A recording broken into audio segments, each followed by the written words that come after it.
നമസ്കാരം. കേരള ജനത തദ്ദേശ തെരഞ്ഞെടുപ്പിൽ വ്യക്തമായ ഒരു വിധി നൽകിയിരിക്കുന്നു.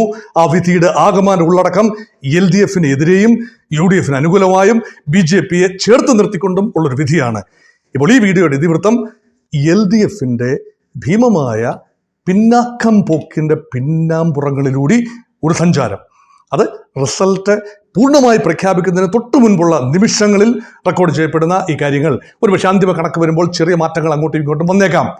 എന്തുകൊണ്ട് LDF കഴിഞ്ഞ തിരഞ്ഞെടുപ്പുകളിലെ നാളിതുവരെ നടന്ന 6 തദ്ദേശ തിരഞ്ഞെടുപ്പുകൾ നടന്നു കേരളത്തിൻ്റെ ചരിത്രത്തിൽ. ഈ 6 5 സമയങ്ങളിലും LDF മെച്ചപ്പെട്ട ഒരു മുന്നേറ്റം കാഴ്ചവെക്കാൻ കഴിഞ്ഞു. 2010 ഒഴികെ ഒരുപക്ഷെ 2010 ലഭിച്ചതിനേക്കാൾ മെച്ചപ്പെട്ട ഒരു സ്കോറിലേക്ക് UDF പോകുന്നു. എക്കാലത്തെയും ഏറ്റവും തദ്ദേശ തെരഞ്ഞെടുപ്പിലെ എക്കാലത്തെയും ഏറ്റവും താഴ്ന്ന സ്കോറിലേക്ക് LDF വരുന്നു. അതിനുള്ള കാരണങ്ങളിലേക്ക് പോകാം. ഒരു കാരണം ജനറൽ ഭരണവിരുദ്ധ വികാരമാണ്. ആ ഭരണവിരുദ്ധ വികാരം ഉണ്ടെന്ന് കരുതപ്പെടുന്ന ഭരണവിരുദ്ധ വികാരം ഇല്ല എന്ന് പറഞ്ഞുകൊണ്ട് പല കാരണങ്ങൾ ഉയർത്തിക്കൊണ്ട് വികസന പദ്ധതികളും അതിൻ്റെ സ്കോർ ഷീറ്റുകളും കണക്കുകളും എല്ലാം ഉയർത്തിക്കൊണ്ട് LDF പ്രതിരോധിക്കാൻ ശ്രമിച്ചു. പക്ഷേ കോവിഡ് കാലഘട്ടത്തിൽ 2020 വർഷം പ്രതിരോധിക്കാൻ ശ്രമിച്ചതുപോലെ ആയാസരഹിതമായിരുന്നില്ല ഇപ്രാവശ്യം. 9.5 വർഷത്തെ സംസ്ഥാന ഭരണത്തിനുള്ള ഒരു വിലയിരുത്തൽ തന്നെയായി ആത്യന്തികമായി മാറി. അതിന് തടയിടാനായി LDF കൊണ്ടുവന്ന രാഹുൽ മാങ്കൂട്ടത്തിൽ ഉൾപ്പെടെയുള്ള വിഷയങ്ങൾ, ആ വിഷയങ്ങളിലേക്ക് ചർച്ച ഉടക്കി നിന്നപ്പോൾ കൗതുകപൂർവ്വം ജനം അതെല്ലാം കേട്ടു എന്നത് ശരിയാണ്. പക്ഷേ ജനം വിധി എഴുതിയപ്പോൾ അതിനല്ല അവർ മാർക്കിട്ടത്. സ്വന്തം MLA-മാർക്ക്, സ്വന്തം നേതാക്കൾക്ക് ഉണ്ടായ അപജയം അത് മറച്ചു പിടിക്കാൻ രാഹുൽ മാങ്കൂട്ടത്തിൽ എന്ന കവചത്തിന് കഴിയാതെ പോയി എന്ന ഒരു ആദ്യ നിഗമനം. രണ്ടാമത് പറയേണ്ട കാര്യം LDF എക്കാലത്തെയും വോട്ട് ബാങ്ക് എന്ന് പറയുന്ന ഈഴവ കമ്മ്യൂണിറ്റിയാണ്. ഈഴവ കമ്മ്യൂണിറ്റിയുടെ സിംഹഭാഗവും LDF പരമ്പരാഗതമായി വോട്ട് ചെയ്യുന്ന ആളുകളുമാണ്. തെക്കൻ ജില്ലകളിലാണ് അതിൻ്റെ പ്രഭാവം കൂടുതൽ. തിരുവനന്തപുരം, കൊല്ലം, പത്തനംതിട്ട, ആലപ്പുഴ ജില്ലകളിൽ അതിൻ്റെ പ്രഭാവം ഏതാണ്ട് കൂടുതലുമാണ്. ആ കമ്മ്യൂണിറ്റി പതുക്കെ BJPയിലേക്ക് ചെറിയൊരു വിഭാഗമെങ്കിലും പോകുന്നു എന്ന ഒരു ചിന്ത ഇടതുപക്ഷത്തുണ്ടായി. പ്രത്യേകിച്ചും ലോക്സഭാ തെരഞ്ഞെടുപ്പിൽ ആറ്റിങ്ങൽ മണ്ഡലം, ആലപ്പുഴ മണ്ഡലം എന്നിവിടങ്ങളിലെ LDF നിറം മങ്ങിയ പ്രകടനവും BJPയുടെ മെച്ചപ്പെട്ട പ്രകടനവും അനലൈസ് ചെയ്തുകൊണ്ട് ഈഴവ കമ്മ്യൂണിറ്റിയുടെ വോട്ടുകൾ വലിയ തോതിൽ BJPയിലേക്ക് ഒഴുകുന്നു. പണ്ട് UDFയിലേക്കോ മറ്റിടങ്ങളിലേക്കോ ഒഴുകുന്നതിന് പകരം BJPയിലേക്ക് ഒഴുകുന്നു. പണ്ട് UDFയിൽ നിന്നായിരുന്നു BJPയിലേക്കുള്ള ഒഴുക്കെങ്കിൽ LDFയിൽ നിന്നും BJPയിലേക്ക് ഒഴുക്ക്. അതിനെ തടയിടാൻ ശ്രീ വെള്ളാപ്പള്ളി നടേശനെ, SNDP യോഗം ജനറൽ സെക്രട്ടറി വെള്ളാപ്പള്ളി നടേശനെ രംഗത്തിറക്കുകയും LDF അനുകൂല ഒരു പ്രസ്താവന നടത്തുകയും ഒക്കെ ഒന്നിലധികം പ്രസ്താവനകൾ.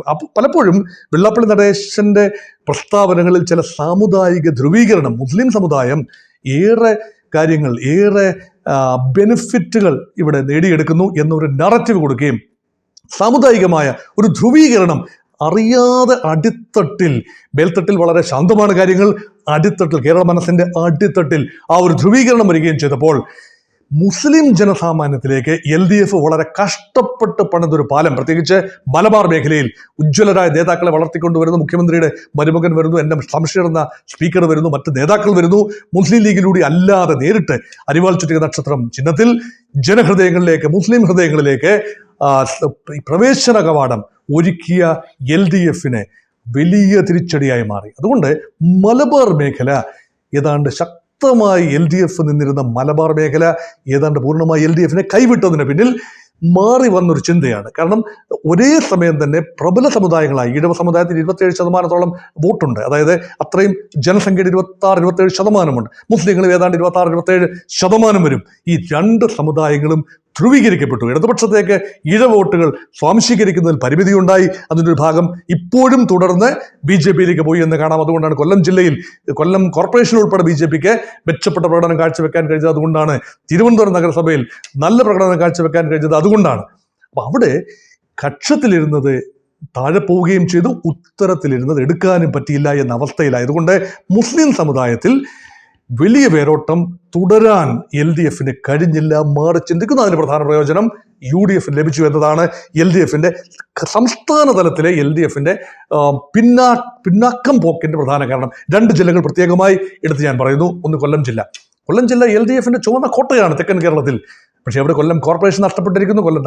കൊല്ലം ജില്ലയിലും വേണ്ട ഒരു ട്രാക്ഷൻ ലഭിച്ചിട്ടില്ല. തിരുവനന്തപുരം ജില്ല LDF തട്ടകമായിരുന്ന CPM തട്ടകമായിരുന്ന തിരുവനന്തപുരം കോർപ്പറേഷൻ നഷ്ടപ്പെട്ടിരിക്കുന്നു. BJPക്കാണത് പോകുന്നത് എന്നോർക്കണം.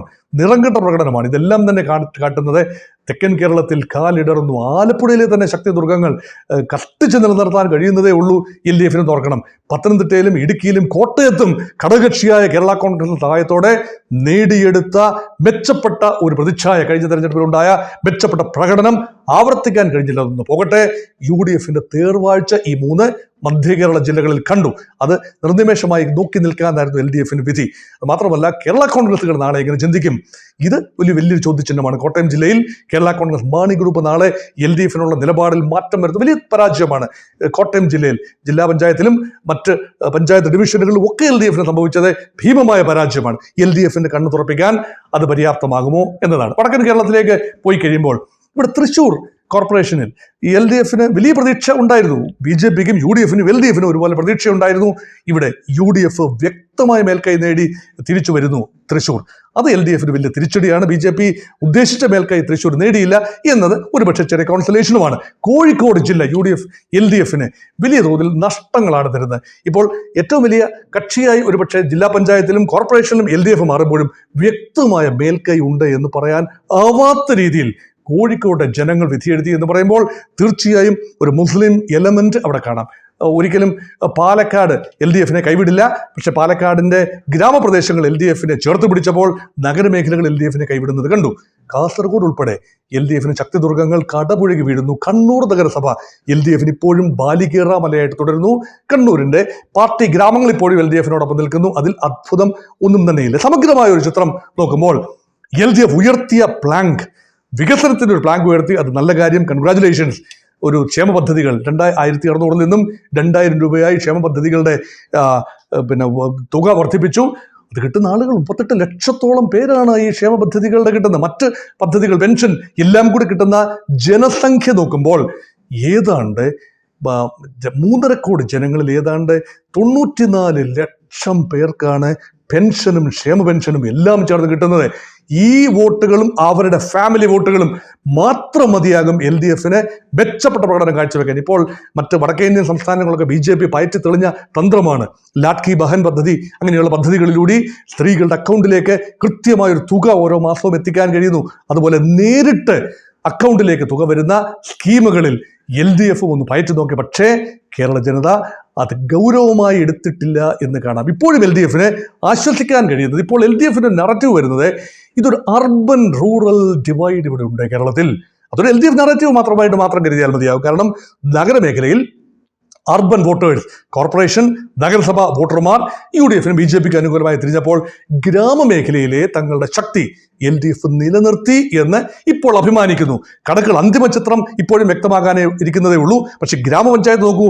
ഗ്രാമപഞ്ചായത്തിൽ 600 ചില്ലുവാനും 952 ഗ്രാമപഞ്ചായത്തുകളിൽ 600 ചില്ലുവാനും ഗ്രാമപഞ്ചായത്തിൽ 590ഓളം ഗ്രാമപഞ്ചായത്തിൽ പ്രാതിനിധ്യമുണ്ടായിരുന്ന അല്ലെങ്കിൽ ഭരണമുണ്ടായിരുന്ന LDF അതിനേക്കാൾ ഏറെ പിന്നോട്ട് പോയിരിക്കുന്നു. 400-ൽ പരം മാത്രമാണ് ഇപ്പോൾ നിലവിൽ മുന്നിട്ട് നിൽക്കുന്നത്. അതിനർത്ഥം ഗ്രാമപഞ്ചായത്തിൽ LDF UDF ബലാബലം നടക്കുന്നു. BJP കാര്യമായി മുന്നോട്ട് പോകാൻ കഴിഞ്ഞിട്ടില്ല. ഗ്രാമപഞ്ചായത്തിൽ കഴിഞ്ഞ വർഷത്തെ 15 ഒരുപക്ഷെ ഇരട്ടിയായി 30ആയി വർദ്ധിപ്പിച്ചിട്ടുണ്ടാവും എന്ന് മാത്രം. അതുകൊണ്ട് ഗ്രാമപഞ്ചായത്താണ് പലപ്പോഴും ഈ CPM കോട്ടകൾ എന്ന് പറയുന്നത്. അത് പൂർണ്ണമായി നിലനിർത്താൻ കഴിഞ്ഞിട്ടില്ല. പക്ഷേ പൂർണ്ണമായി ഒലിച്ചുപോയി എന്ന് പറയാനും കഴിയില്ല. ബ്ലോക്ക് പഞ്ചായത്തിലും ഏതാണ്ട് സമാസമം നിൽക്കുകയാണ്. പക്ഷേ ജില്ലാ പഞ്ചായത്ത് കൂടുതൽ ഡിവിഷനുകളിൽ UDF മേധാവിത്വം വരുന്നു. അവിടെയാണ് പൊളിറ്റിക്കൽ ബാറ്റിൽ നടക്കുന്നത് എന്നോർക്കുക. കേരളത്തിന്റെ രാഷ്ട്രീയ ചിത്രം വ്യക്തമാക്കണമെങ്കിൽ ജില്ലാ പഞ്ചായത്ത്, കോർപ്പറേഷൻ, നഗരസഭകൾ, അവിടെയാണ് കൂടുതൽ രാഷ്ട്രീയ പോരാട്ടം നടക്കുന്നത്. രാഷ്ട്രീയ പോരാട്ടം എവിടെയെല്ലാം നടന്നോ അവിടെയെല്ലാം CPM എഡ്ജ് ലഭിച്ചത് കോൺഗ്രസിന്, LDF എഡ്ജ് ലഭിച്ചത് UDF, തിരുവനന്തപുരത്ത് BJPക്ക്. ആ രീതിയിൽ ചിത്രം നിൽക്കുമ്പോൾ ഈ പാർട്ടിയെക്കുറിച്ച് നിങ്ങൾക്കൊന്നും ഒരു ചുക്കും അറിയില്ല എന്ന് തുടർന്നും CPM ഉന്നത നേതൃത്വം പറഞ്ഞാൽ, അല്ല ചിലതൊക്കെ അറിയാം എന്ന് പറഞ്ഞാൽ കേഡർ വർക്ക് കൊണ്ട് മാത്രം, കേഡർ സംവിധാനം മാത്രം ഉപയോഗിച്ചുകൊണ്ട് അവസാന വോട്ടറെയും പോളിംഗ് ബൂത്തിൽ എത്തിക്കുന്ന ആ ഗിമിക്ക് ഇപ്പോഴും തുടർന്നു.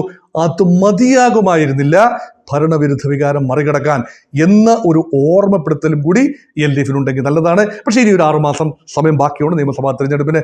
അതിനുള്ളിൽ റീകൂപ്പറേറ്റ് ചെയ്യുന്ന ഒരു വലിയ ഷോക്ക് ഒരു തൊഴിലുടർത്ത പാട്ട എന്ന നിലയിലോ അല്ലെങ്കിൽ ഒരു ഷോക്ക് ട്രീറ്റ്മെന്റ് എന്ന നിലയിലോ കണ്ടുകൊണ്ട് LDF പ്രശ്നപരിഹാരത്തിന് വേണ്ടി ശ്രമിച്ചാൽ ഒരുപക്ഷെ ഇനി ഒരു അംഗത്തിനുള്ള ബാല്യം LDFിനുണ്ടാകും. പക്ഷേ ഇപ്പോഴത്തെ നിലയിൽ ജനം പ്രതികരിച്ചിരിക്കുന്നത് എപ്പോഴും UDF ഒരു ഡിഫൻസീവ് മോഡിലാണ്. പഞ്ചായത്തിൽ എപ്പോഴും LDFിന്, കാരണം ഗ്രാസ് റൂട്ട് ലെവലിൽ LDFിന്റെ കേഡർ അണികൾക്ക് വലിയ രീതിയിൽ ജനഹൃദയങ്ങളിലേക്ക് എത്താൻ കഴിയും. അവർക്കാണ് സംഘടനാ സംവിധാനം കൂടുതൽ ശക്തം.